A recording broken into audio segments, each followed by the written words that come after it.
یہ علوم نبوت ہیں جن کے حاصل کرنے میں آپ مشغول ہو، تو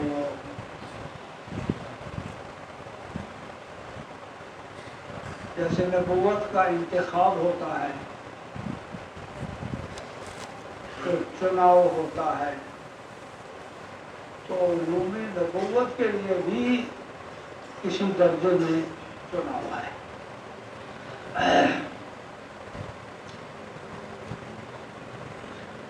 تو جن خوش قسمت افراد کو اللہ یہ سعادت اور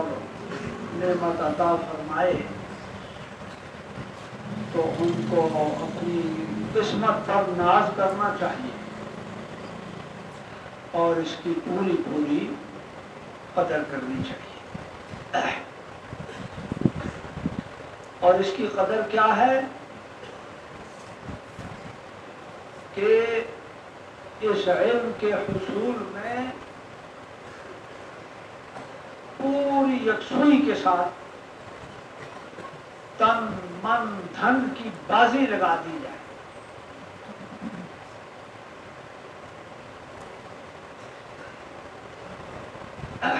آپ کو اندازہ ہوگا کہ اس زمانے میں علماء کا علم انتہائی سطحی ہو گیا ہے، الا من رحمہ اللہ۔ جیسے پہلے زمانوں میں علم کی وافر مقدار ملا کرتی تھی اور گہرائی اور رسوخ وہ نہیں ہے۔ اس کی وجہ کیا ہے؟ دنیا کو دارالاسباب ہے۔ یہ نہیں کہ اللہ ان سے بہت راضی تھا، ان پر بڑا مہربان تھا، ہم پر اللہ مہربان نہیں ہے، یہ بات نہیں ہے۔ دنیا دارالاسباب ہے۔ بات یہ ہے کہ پہلے جو حضرات تھے وہ علم میں بہت مضبوطی سے لگتے تھے، یکسوئی کے ساتھ،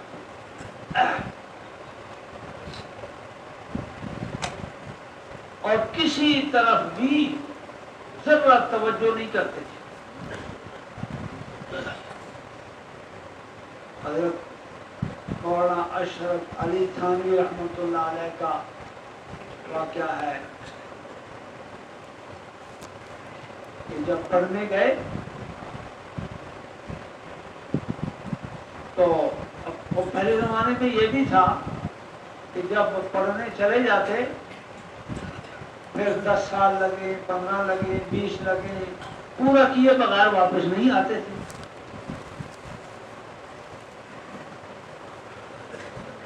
اور کوئی رابطہ، اس زمانے میں رابطے کی شکلیں زیادہ تھی بھی نہیں، زیادہ سے زیادہ خط و کتابت ہو جاتی تھی، ڈاک کا نظام چلتا تھا تو خط چلا جاتا تھا۔ تو حضرت تھانوی رحمۃ اللہ علیہ خود تو خط لکھتے نہیں تھے گھر میں، اور یہ بات نہیں ہے کہ وہ گھر والوں سے لڑ کے گئے تھے، بائیکاٹ کر کے گئے تھے، یہ بات نہیں۔ بلکہ وہ جب علم کے لیے گھر سے نکلے تو ان کے دل میں ماں کی محبت بھرپور تھی، جیسے ہر بچے کے دل میں ماں کی محبت ہوتی ہے، بہن بھائیوں کی محبت، جنت، شہر کی، گھر کی، علاقے کی، رشتہ داروں کی، دوستوں کی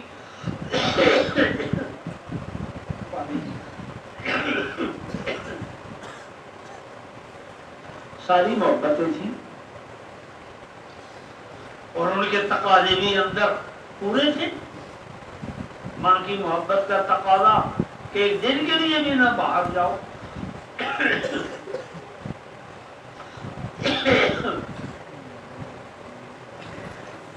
باپ کی محبت، بھائیوں کی، دوستوں کی، گھر کی، لیکن وہ محبتیں چھوٹی اور علم کی محبت بڑی۔ چھوٹی محبت بڑی محبت پر قربان ہوتی ہے۔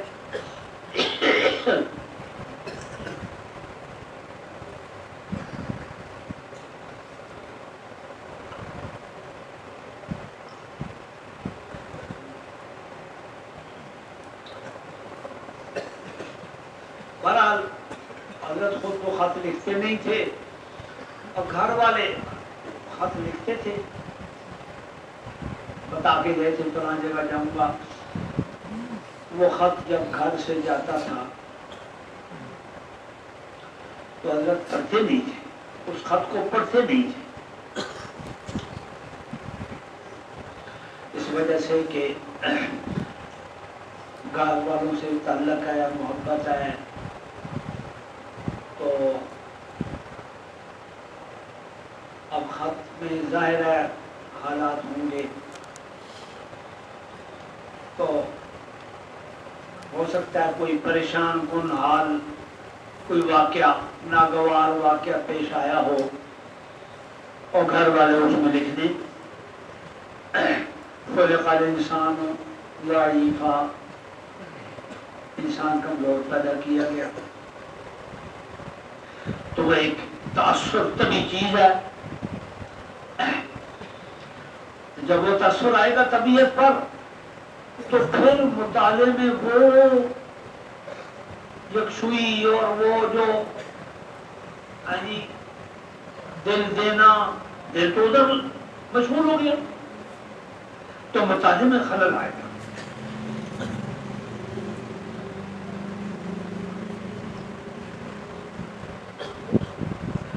اس خلل سے بچنے کے لیے خط نہیں پڑھتے تھے،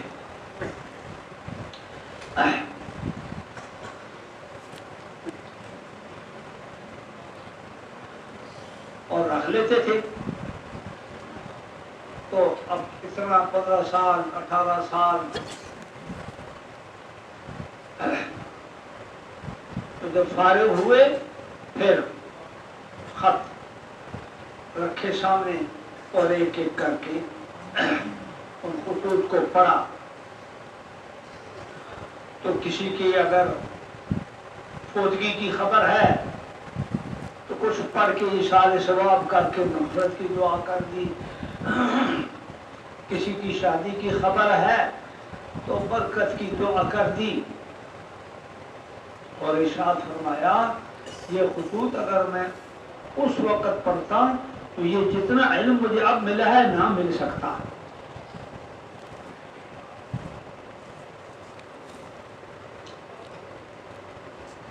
اب آپ ماشاءاللہ کوئی کہاں سے، کوئی کہاں سے، کوئی بیرون ملک سے، اور ملک کے اندر والے کہاں کہاں سے، مشرق سے، مغرب سے، اتنی قربانی کر کے آ کر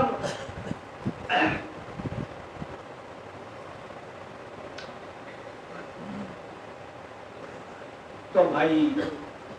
دیکھو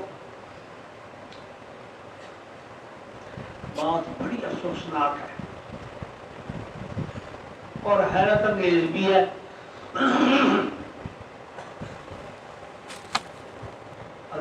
پاک کا مفہوم ہے،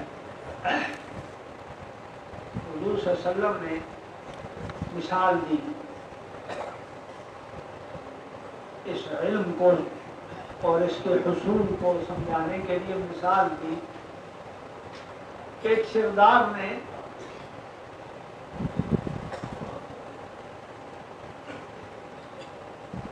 ایک دعوت پہ بلایا سب کو، ایک داعی کو بھیجا اور سب کو بلایا، تو جو آ گئے انہوں نے دعوت کھا لی اور سردار خوش ہو گیا، راضی ہو گیا، اور جو نہیں آئے تو ان کو دعوت بھی نہیں ملی اور سردار بھی ان سے ناراض ہو گیا۔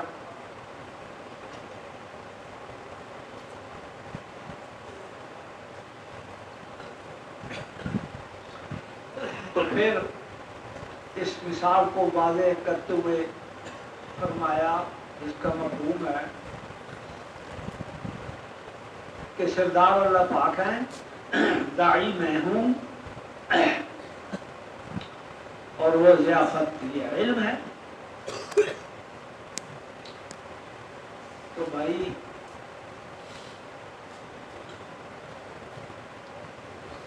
اب مثال میں تو جو نہیں آیا، نہیں اس نے ضیافت کھائی تو وہ ضیافت سے معروم ہوا اور سردار بھی ناراض ہوا، تو جو نہیں آیا، نہیں کھایا، اس سے بھی سردار ناراض ہے۔ لیکن کوئی آیا ہو اور پھر نہ کھائے، ضیافت میں آ گیا، بیٹھ گیا، کھاتا نہیں ہے، تو سردار اس سے بھی ناراض ہوگا، اور جو نہیں آیا، نہیں کھایا، اس سے بھی ناراض ہے، تو یہ ناراضگی برابر ہوگی؟ برابر نہیں ہوگی، کیونکہ جو نہیں آیا وہ بھی اس نے بھی اعراض کیا، لیکن جو آ کے پھر نہ کھائے، اس کا اعراض اس کے اعراض سے بڑا ہوا ہے، اس لیے سردار اس سے زیادہ ناراض ہوگا۔ اب جو لوگ دنیا میں مشغول ہو کر تجارت میں، زراعت میں، مختلف چیزوں میں مشغول ہو کر علم نہ حاصل کریں تو اللہ ان سے بھی ناراض ہوں گے۔ دنیا میں لگے رہے اور میں نے علم ان کے لیے بھیجا، انہوں نے حاصل نہیں کیا، اللہ ناراض ہوں گے۔ لیکن ان سے زیادہ اللہ ان سے ناراض ہوں گے جن کو جو مدرسے میں آ گئے اور پھر نہیں پڑھتے۔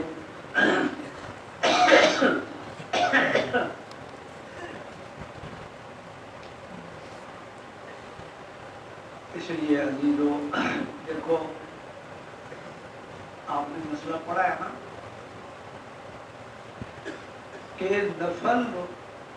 نماز شروع کر کے واجب ہو جاتی ہے،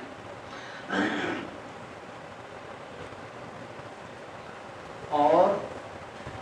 نفل روزہ شروع کر کے واجب ہو جاتا ہے۔ احناف کے نزدیک اگر توڑے قضا ہوگی، مانا کہ پہلے نفل تھا، رکھے ثواب ہوگا، نہ رکھے گناہ پر نہیں ہوگا، لیکن اب شروع ہو گیا ہے، شروع کر دیا ہے، اب حکم بدل گیا۔ اس لیے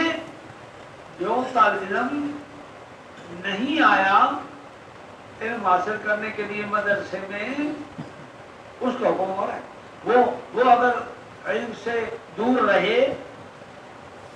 اور محروم رہے، اس کا حکم ہو رہا ہے، اس کے لیے وعید اس درجے کی نہیں ہے جس درجے کی کوئی طالب علم مدرسے میں آ کے پھر نہ پڑھے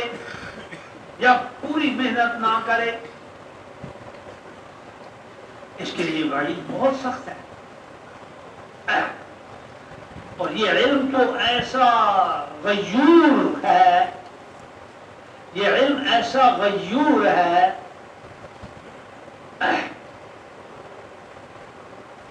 جیسے کہتے ہیں نا سوکنے ہوتی ہے نا، یعنی کئی بیویاں کسی مرد کے نکاح میں تو ایک دوسرے کو برداشت نہیں کرتی،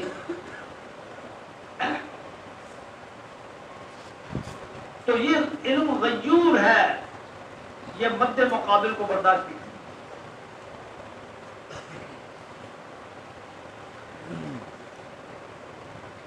اس کے لیے معروف مقولہ ہے العلم لا يعطيك بعضه ما لم تعطه كله،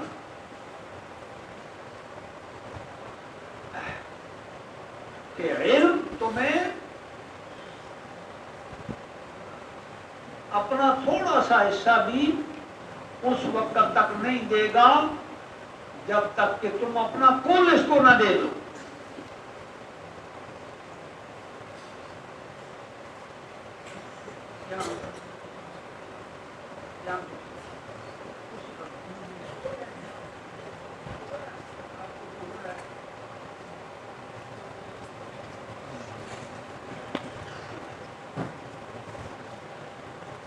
العلم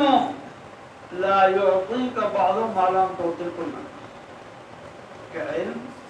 اپنا چھوٹا سا حصہ بھی تجھے اس وقت تک نہیں دے گا جب تک کہ تو اپنا کل اس کو نہ دے۔ ساری توجہ علم میں، ساری فکر علم میں، ساری محنت علم کے لیے،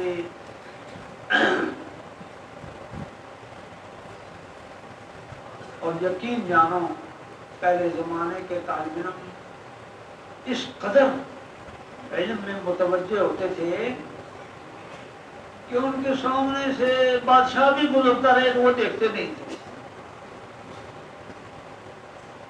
بالکل توجہ نہیں کرتے تھے۔ تو اس علم کے حصول کے لیے یہ شرط اول ہے۔ آپ اگر اس سے تھوڑا سا بھی اعراض کریں گے یہ آپ سے بہت زیادہ اعراض کر کے آپ سے دور ہو جائے گا۔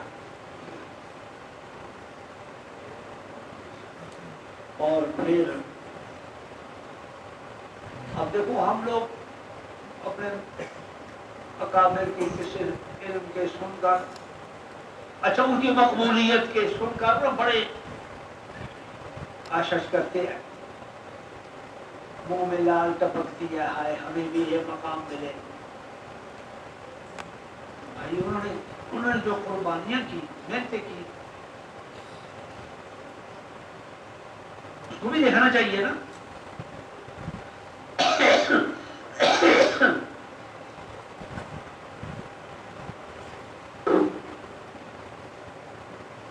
حضرت شاہ ولی اللہ رحمۃ اللہ علیہ کے صاحبزادے تھے شاہ عبدالعزیز دہلوی رحمۃ اللہ علیہ۔ تو شاہ عبدالعزیز صاحب دہلوی رحمۃ اللہ علیہ کمرے میں بیٹھ کے کتاب سامنے کھولی ہوئی مطالعہ کر رہے تھے، تو انہوں نے کسی شاگرد سے کہا پانی لا، تو وہ دوڑا کمرے سے باہر نکلا، باہر ان کے والد صاحب شاہ ولی اللہ رحمۃ اللہ علیہ کھڑے تھے، روک لیا کدھر جا رہے، تو انہوں نے پانی مانگا ہے، حضرت شاہ عبدالعزیز صاحب نے پانی مانگا ہے، تو انہوں نے دیکھا تھا ان کو کتاب کھول کے بیٹھے تھے، تو یہ سنتے ہی انا للہ پڑھی اور بہت افسوس کا اظہار کیا، اور ساتھ کہا ہمارے خاندان سے علم نکل گیا، کہ ہمارے خاندان میں تو علم کی مشغولی کا یہ حال ہوتا تھا کہ جب کتاب کھول کے دیکھنا شروع کرتا دیکھنے والا، پھر اس کو اپنی جان کا احساس ہی ختم ہو جاتا تھا، بھوک پیاس گرمی سردی کچھ بھی نہیں پتہ چلتا تھا، اتنا انہماک علم میں کتاب میں ہو جاتا تھا، تو اب اس نے کتاب کھولی ہوئی اور پانی مانگ رہا، تو اس پر افسوس کرنے لگے۔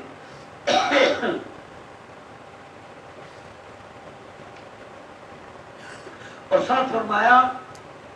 اس کو کہ دیکھو وہ بوتل رکھی ہے، اس میں سے گلاس میں ڈال کے لے جاؤ، اور بوتل میں سرکہ تھا،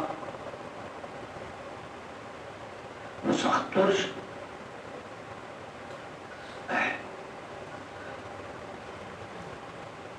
تو وہ جلدی سے ڈال کے لے گیا، اور اب یہ انتظار میں کیا جواب آتا ہے۔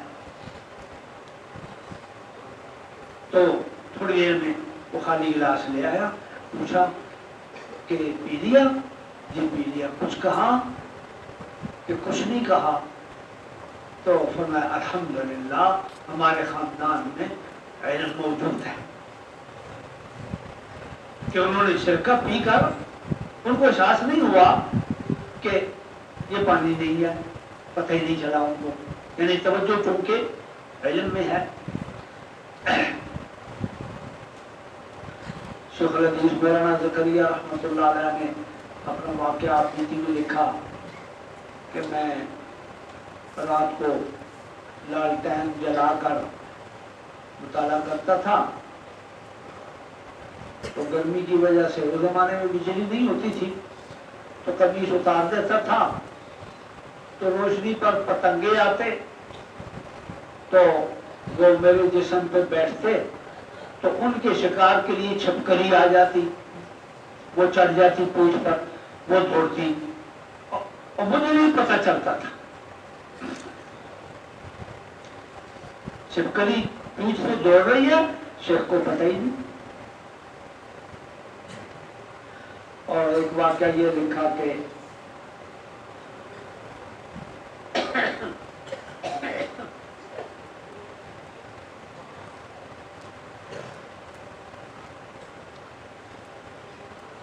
کھانا ہمشیرہ، بڑی ہمشیرہ کھانا لاتی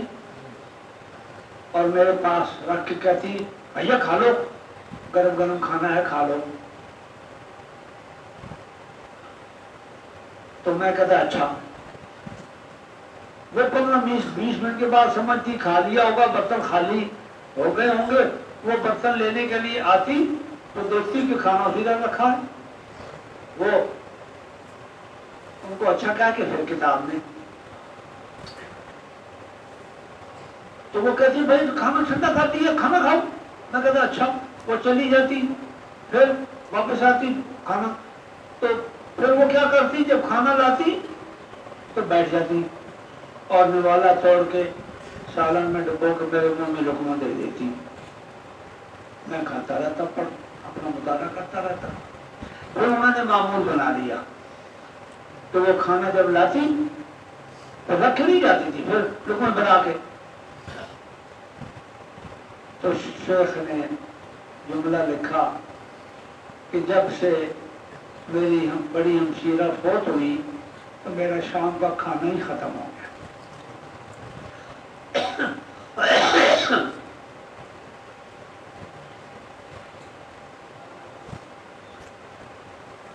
اور شیخ الحدیث صاحب نے کتاب جو لکھی نا اوجز المسالک، تو عربوں نے پڑھ کے کہا ایسی حدیث کی کتاب نہ پہلے کسی نے لکھی ہے نہ بعد میں۔ تو بہرحال عزیزو، ہم جتنی بھی کوتاہیاں کرتے ہیں نا تو نقصان کسی اور کا نہیں، ہمارا اور امت کا، کیونکہ ہر عالم کے علم میں پوری امت کا حصہ ہوتا ہے۔ تو اس لیے، اور پھر آپ کے جو عزیز رشتہ داروں نے آپ کو یہاں بھیجا اور آپ کے اخراجات اٹھا رہے ہیں، تو وہ کتنی کتنی امیدیں لگائے بیٹھے ہیں ہمارا بچہ عالم بن رہا ہے، خدا نخواستہ آپ جو کوتاہیاں کر رہے ہیں تو کتنا ان کے لیے یہ افسوسناک معاملہ ہوگا۔ تو آپ مہربانی کر کے خوب محنت کریں، مطالعہ ہو اچھی طرح۔ مطالعے میں 6 چیزیں ہوتی ہیں بنیادی طور پہ، ان 6 چیزوں کو حل کر کے پھر مطالعہ پورا ہوتا ہے۔ صرفی تحقیق، نحوی تحقیق، لغوی تحقیق۔ ترجمہ، مطلب، 5 چیزیں ہو گئی۔ 6ٹھی چیز اس مطلب کو جو سمجھ میں آیا اس کو جامع الفاظ میں مختصر طور پہ بیان کرنا۔ یہ 6 چیزیں ہیں۔ تو شرحی تحقیق میں ساری چیزیں صرف کی آ گئی، مجرد ہے، مزید ہے، اور مزید ہے تو کون سا ہے، تعلیل ہے تو کیا ہوئی۔ نحوی تحقیق میں وجوہ اعراب، کلمات کا جوڑ، یہ ساری چیزیں آ گئی۔ لغوی تحقیق میں واحد ہے، جمع ہے، کس مادے سے کیا معنی ہوگا، اور اس واحد کی کتنی جمع ہیں، یہ لغوی تحقیق ہے۔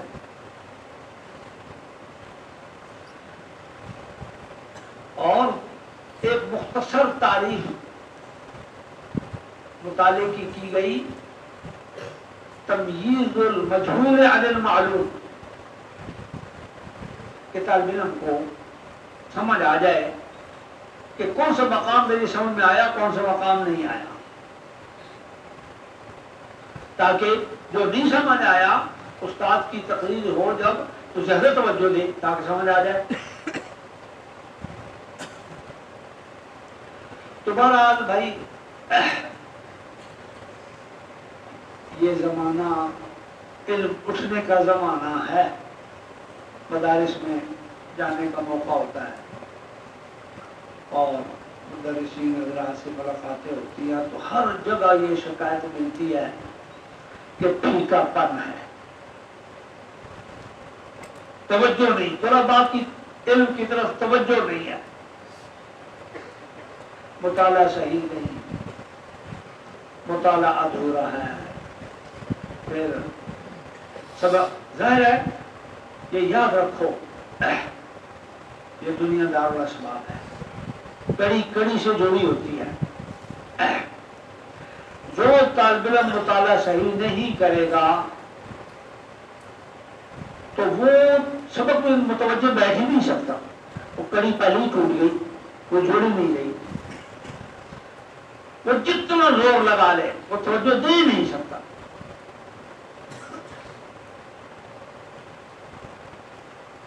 اس لیے سبق میں وہ طالب علم متوجہ ہو سکے گا جس نے مطالعے پہ جان ماری ہے، عرق ریزی کی ہے۔ پھر جو سبق میں متوجہ نہ بیٹھے وہ تکرار اول تو دعا کرے گا ہی نہیں، کرے گا تو ایسے اتر کھائے گا۔ تو جس کا مطالعہ نہیں، سبق نہیں، تکرار نہیں، تو علم کیا ہوگا؟ روٹی کھائے بغیر پیٹ بھر سکتا ہے، پانی پیے بغیر پیاس بجھ سکتی ہے، علم کیسے آئے گا؟ وہ تو مطالعے پر پہلے، یعنی میرے بچپن میں میں نے ایسے طالب علم دیکھے ہیں کئی کہ جنہوں نے نصاب کی ہر کتاب کو 3 دفعہ پڑھا، اور ایک طالب علم ایسا دیکھا جس نے نصاب کی ہر کتاب کو 2 دفعہ پڑھا، پورا نصاب ہر کتاب 2 دفعہ۔ خانقاہ سراجیہ میں پڑھتا تھا، چھوٹی کتاب پر جب پڑھ رہا تھا، وہاں ایک طالب علم تھا بڑی کتابوں والا، تو وہ مطالعہ نہ مسجد میں کرتا تھا نہ مدرسے میں، بلکہ جنگل میں جا کے کرتا تھا تاکہ کوئی چیز بھی سامنے نہ ہو، یکسوئی کے لیے۔ اور پھر سبق پڑھ، جب وہ سب مطالعہ کر کے بیان کرتا استاد صاحب کے سامنے، استاد صاحب کہتے بس میں بھی اتنا ہی سمجھا ہوں جتنا تم سمجھے اور تم نے بیان کیا، لیکن پھر بھی وہ ادب اور عرض کرتا آپ بھی برکت کے لیے تقریر فرمائے۔ وہ پوری توجہ سے تقریر سنتا، پھر اس کا تکرار، اس کے ساتھ ایک ہی ساتھی تھا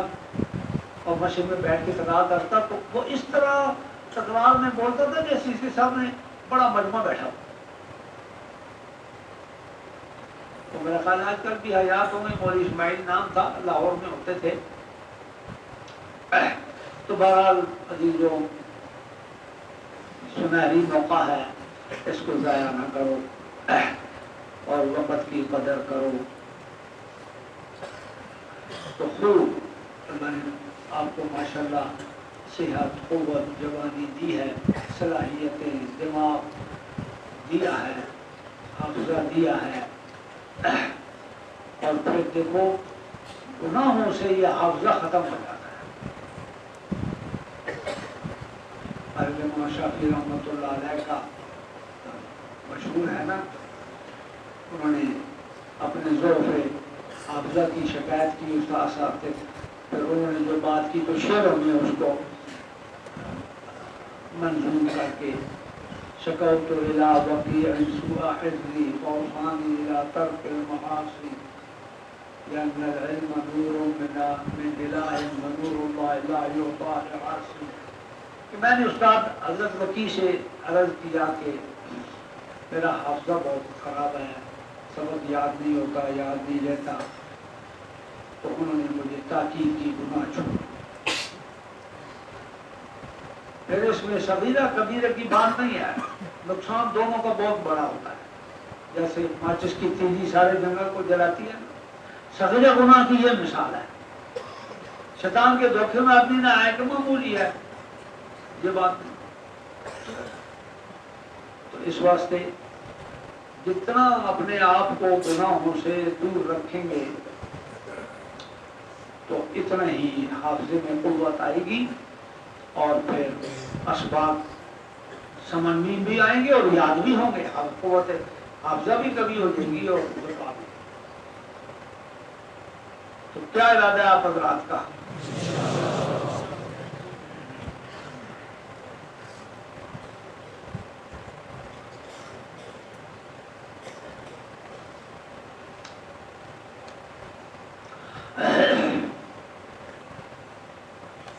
بھائی پہلے زمانے کے طلباء کو، یعنی ان کا رہن سہن، اٹھک بیٹھک دیکھ کے لوگ ان کو زمینی فرشتے کہا کرتے تھے۔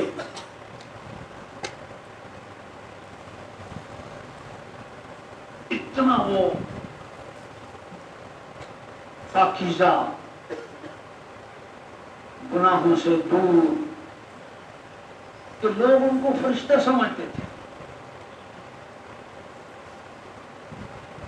تو ایک واقعہ مشہور ہے،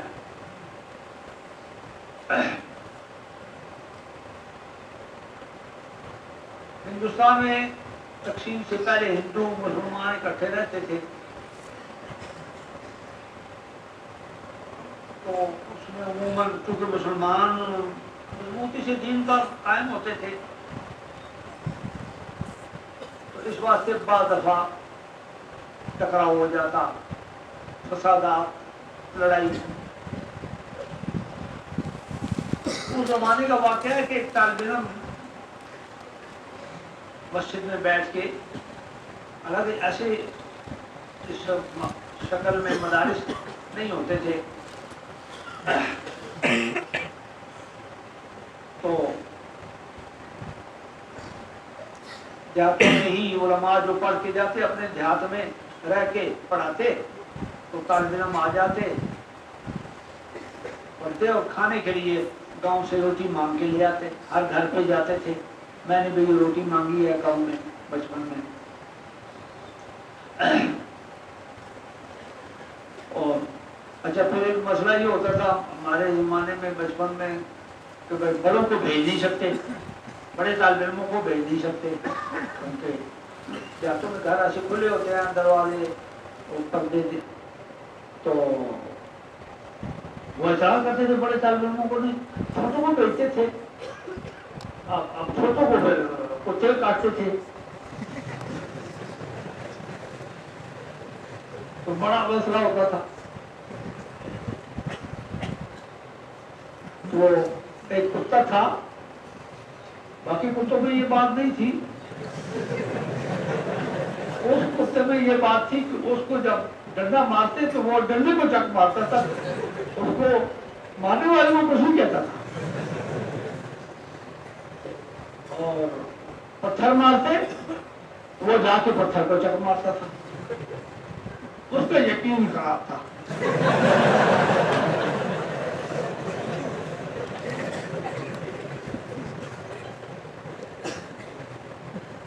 تو بہرحال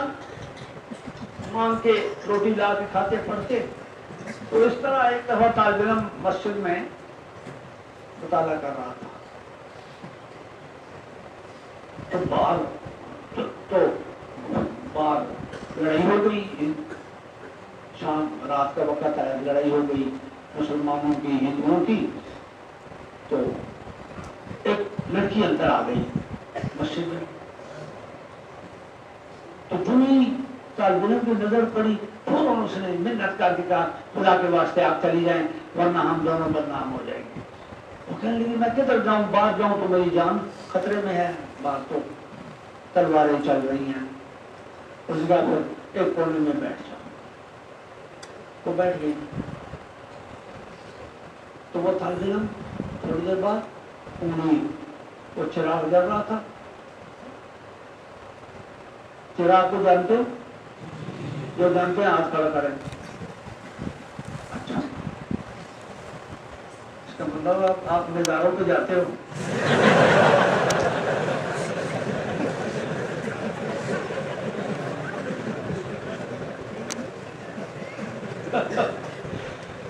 مٹی کا ایک برتن ہوتا تھا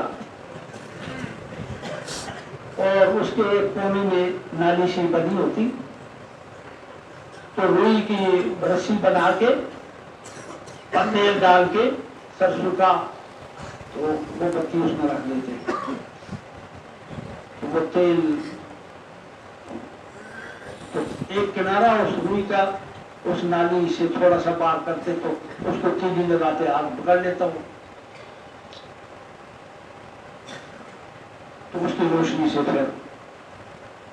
کرتے تھے اب وہ طالب علم تھوڑی تھوڑی دیر بعد انگلی آگ میں رکھے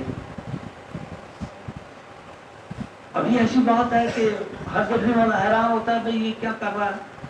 اور وہ لڑکی دیکھ رہی تھی بار بار جب ایسا کیا تو اس سے نہ رہا گیا اس نے کہا کیوں مجھے جلاتے ہو اس نے کہا تمہارے آنے کے بعد شیطان دل میں وسوسے ڈال رہا ہے اور برائی کا خیال بار بار لاتا ہے تو میں انگلی آگ میں رکھتا ہوں اور پھر نفس کو سمجھاتا ہوں کہ یہ تو دنیا کی آگ ہے یہ تو بہت دوزخ کی آگ سے ہلکی ہے تو دیکھ کس کی کتنی تکلیف ہے تو اگر تو نے برائی کی تو پھر دوزخ کی آگ میں تجھے جلنا ہوگا تو وہ بہت بڑی تکلیف ہوگی وہ کہنے لگا میں اس طرح اپنے نفس کو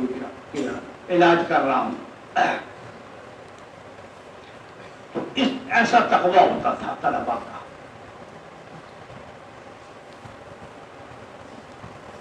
اب یہاں مستورات کے آنے کے لیے جگہ ہے گاڑیاں تو اب آپ کے مدرسے کی کھڑکیوں پہ آگے پردہ لگایا گیا کہ نہ ہو تو مطالعہ چھوڑ کے ادھر لکھنا شروع ہو جائیں گے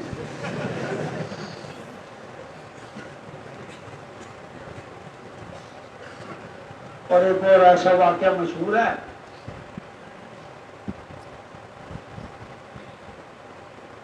میں نے جیسے بتایا مانگ کے لاتے تھے کھانا تو ایک بستی کی ایک لڑکی ایک طالب علم پہ عاشق ہو گئی اب وہ موقع کی تلاش میں رہتی تھی تو کسی بہانے سے اس کو وہ روٹی مانگنے گیا تو کسی بہانے سے اندر بلا لیا اور اندر سے تالا لگا دیا اور برائی کا مطالبہ کیا. اب طالب علم بھی جمع لیکن ایمان اندر ہو نا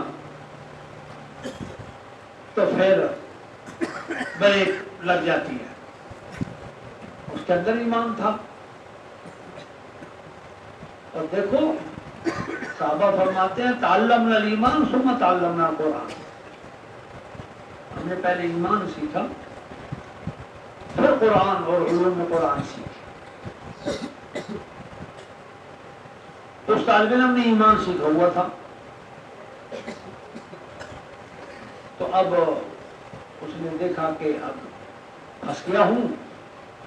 تو اب بچنے کے لیے کیا شکل ہو. اور اللہ بڑی مدد کرتے ہیں جو بچنا چاہے نا اس کی بڑی مدد کرتے ہیں. بہرحال اس کے دل میں یہ خیال آیا کس طرح کر لوں. پہلے زمانے میں بیت الخلاء گھروں میں نہیں ہوتے تھے. یہ نظام جو اب ہیں آسانی والے یہ نہیں تھے. تو غریب لوگ تو باہر جنگل میں ہی جاتے مرد عورتیں سدائے حاجت کے لیے. مالدار لوگ گھر میں ہی عموماً چھت پہ بیت الخلاء بنا لیتے اور گندگی جمع رہتی پھر نوکر اٹھاتا تھا. تو اس نے کہا کہ مجھے قضاء حاجت کا تقاضا ہے. اس نے کہا اوپر چلے جاؤ. اوپر گیا گندگی جمع تھی اٹھا کے ساری اس نے اوپر مان لی پھر نیچے آ گیا. لڑکی نے جب دیکھا کہ یہ حالات اس نے دروازہ کھول دیا وہ چلا گیا. پھر وہ بیچارہ ساری رات کپڑے دھونے میں لگا رہا. تو صبح کو استاد صاحب کے سامنے جب آیا تو استاد صاحب نے کہا تجھ سے جنت کی خوشبو آ رہی ہے. تو بہرحال ابھی جو اس یہ علم پاکیزہ ہے. دیکھو باقی جو علوم ہے نا دنیاوی وہ انسانوں کے پیٹ سے بلکہ کافروں کے مشرکوں کے پیٹ سے نکلے ہیں. اور یہ جو علوم ہے یہ اللہ کی ذات سے نکلے ہیں. ہاں یہ اللہ کی ذات سے نکلے ہیں.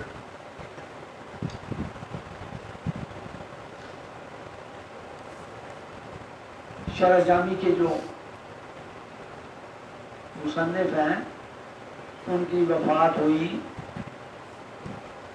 تو کسی نے خواب میں پوچھا تو انہوں نے کہا اللہ نے فضل فرمایا. تو پھر انہوں نے تفصیلی بات بتائی کہ فرشتے آئے انہوں نے کہا مر ربوں کا. انہوں نے کہا مر ربوں کو ماں. فرشتے پریشان ہو گئے. ہم اس سے سوال کرتے ہیں ہم سے سوال کرتا ہے. وہ کہتے ہیں مر ربوں کا. وہ کہتے مر ربوں کو ماں. انہوں نے جا کے باری تعالیٰ کے دربار میں عرض کیا جی وہ تو ہم سے سوال کر رہا ہے. باری تعالیٰ نے فرمایا وہ تم سے سوال نہیں کر رہا تمہیں جواب دے رہا ہے. تم سمجھتے نہیں ہو. تم نے جو کہا مر ربوں کا اس میں معنی استفہامیہ ہے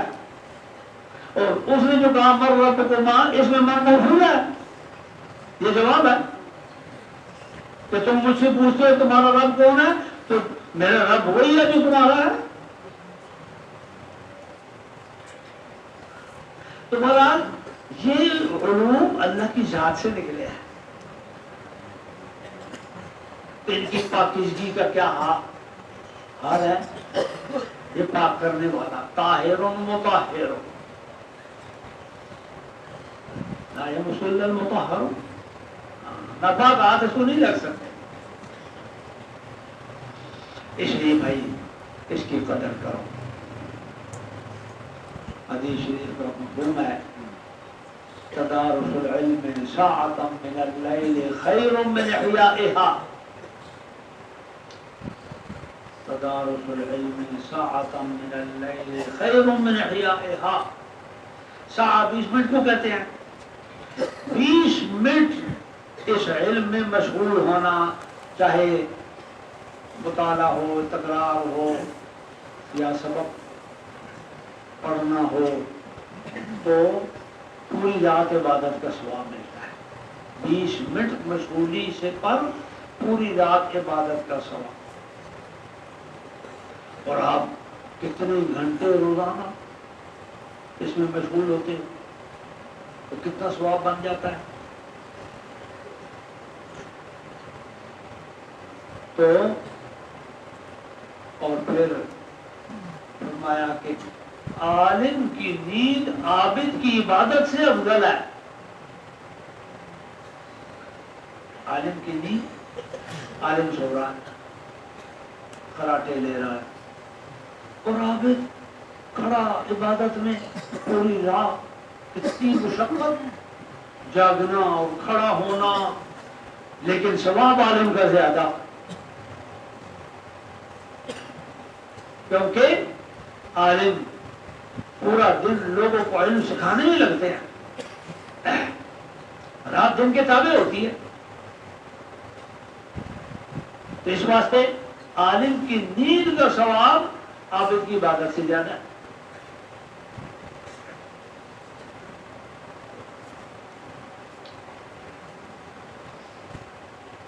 اب آخری بات عرض کرتا ہوں حدیث ہے غالباً یا مقولہ ہے حدیث ہے تو مقولہ کرتا ہوں الناس علی دین خلیلہ لوگ اپنے دوست کی دین پر چلتے ہیں ہمارے ایک پڑوسی تھے تو وہ ماشاءاللہ قربانی والے وقت لگانے والے اور بچے ان کے بات میں نہیں آتے تھے وہ ایک دن کہنے لگے وہ ان کے بچے جن بچوں کے ساتھ کھیلتے تھے نا تو وہ کہتے میں اپنے بچوں کو دعا نہیں کرتا ہوں میں ان کے لیے کرتا ہوں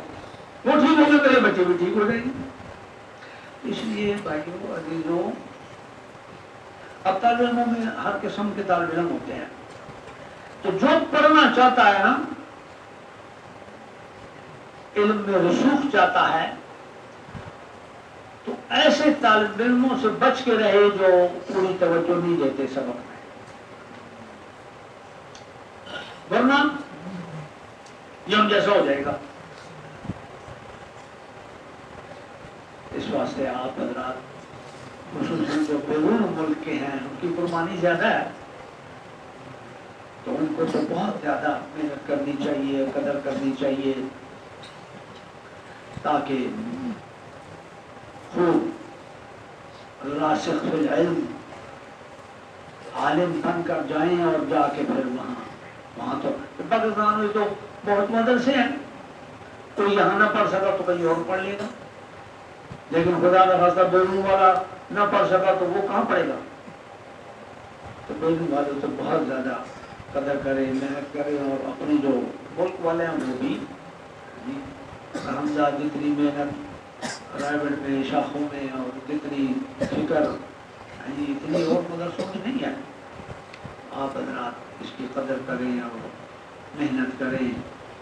اور پھر سب سے بڑی چیز یہاں جو اتنا قیمتی مجمع آپ کو ملتا ہے دعوت دینے کا موقع یہ اور مدرسوں میں کہاں ہے تو جب موقع ہو تو خوب دعوت ہے اللہ تعالیٰ توفیق عطا فرمائے الحمدللہ وإلهكم إله واحد لا إله إلا هو الرحمن الرحيم وعنت الوجوه للحمد ألف لام لا إله إلا هو اللهم صل على سيدنا محمد وعلى آل سيدنا محمد وبارك وسلم اللهم علمنا ما ينفعنا وانفعنا بما علمتنا وزدنا علما اللهم إنا نسألك علما نافعا ورزقا واسعا وشفاء من كل داء سبحان سبحان ربك رب العزة عما يصفون وسلام على المرسلين.